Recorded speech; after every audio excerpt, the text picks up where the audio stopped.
Hello and welcome to Whitetail Institute's Food Plot TV. It is late winter, almost spring here, and we have a great show for you today. It's all about frost seeding. We get a ton of questions on this, but we've been employing this method for years, and it's very effective at having great looking food plots come this spring and summer. In this particular plot, in the lower end, we had imperial clover. On the upper end, we had fusion last year. It was absolutely great plot, but what we're gonna do today is we're gonna be spreading clover on the lower end and fusion on the upper end to do a little frost seeding. Now, one of the biggest keys to this is the time of year.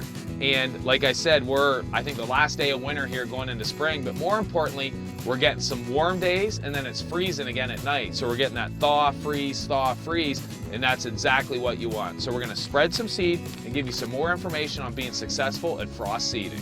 What I'd like to go over now are some of the benefits of frost seeding. And first, it is a great way to fill in bare spots from the previous year. So when you're doing those food plots last fall and in the summer, make sure you take notice of where those bare spots are. Secondly, the clover and fusion blend will germinate in colder ground temperatures much more quickly than weeds and grasses, thus allowing them to establish before you get a ton of weeds in your plot. So a great way to beat them to it.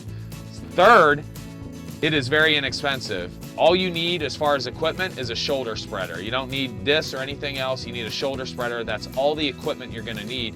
And by frost seeding, it is gonna reduce your costs on average 70 to 75% for a first year plot.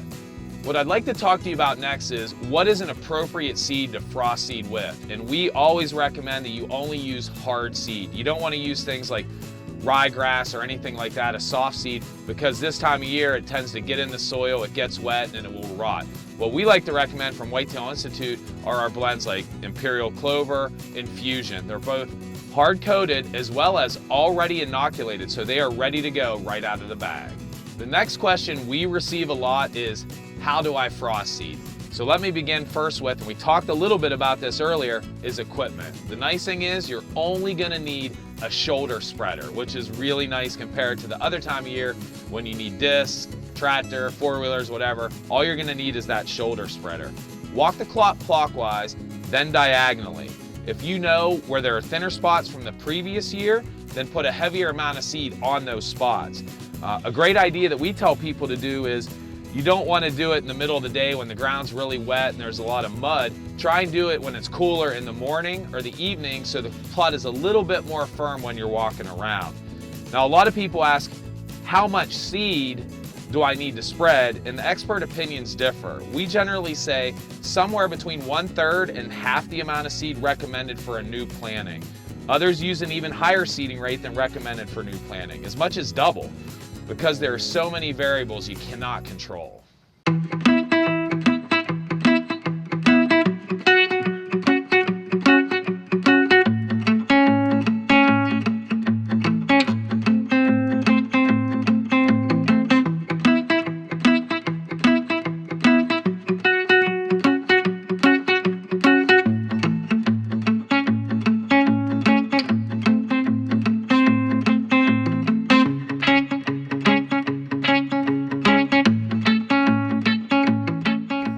Okay, we're back in what we call the house plot, and you saw we were here last. It was early spring. We had a lot of bare spots in this plot, and we did what we call frost seeding. And you can see now, nothing but a gorgeous food plot. Very full, lush. This is what you want. Again, it's the middle of summer here, and this is how effective frost seeding can be. You do a little bit of work in that springtime, you're gonna have a great looking food plot come the fall. We want to thank you all for joining us on Whitetail Institute's Food Plot TV, and as you can see, frost seeding is a very effective method at having great looking food plots come this spring and summer.